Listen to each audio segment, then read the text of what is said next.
Kidlat News Updates.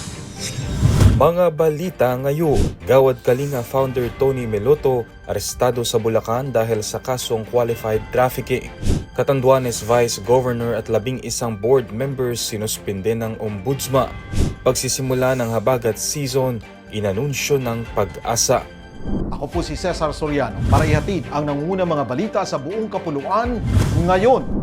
Arestado ng pulisya si Gawad Kalinga founder Tony Meloto sa Angat, Bulacan, kaugnay ng kinakaharap nitong 2 counts ng qualified trafficking in persons, isang non-bailable offense. Ayon sa Police Regional Office 3, isinagawa ang pag-aresto noong Biyernes batay sa inilabas na arrest warrant.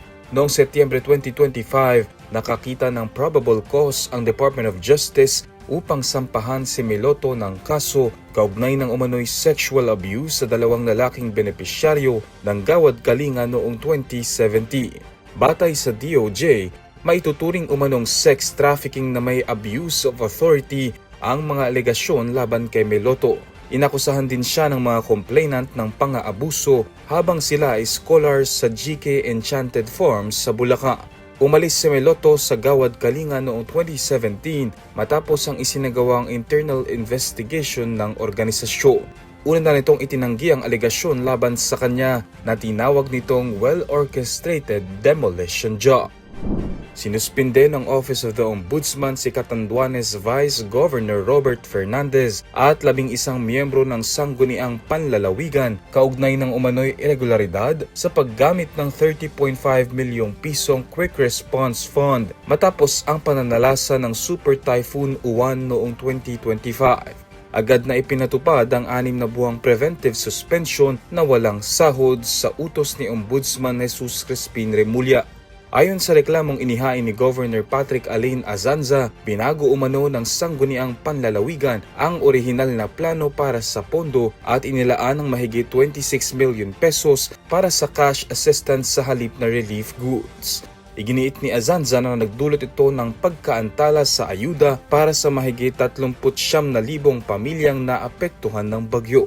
Sinabi naman ng Ombudsman na may sapat na ebidensya para sa mga kasong grave misconduct, grave abuse of authority at conduct prejudicial to the best interest of the service laban sa mga respondent.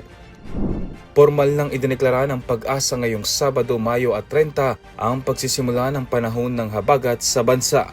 Ayon sa ahensya, ang umiiral na southwesterly winds at ang pagbuo ng severe tropical storm Domeng sa Philippine Sea ang nagpapakita ng pagsisimula ng southwest monsoon o habagat na isa sa mga hudyat ng tag-ulan. Samantala, napanatili ni Domeng ang lakas nitong 100 km per hour at pagbugsong hanggang 125 km per hour habang kumikilos pahilagang kanlura.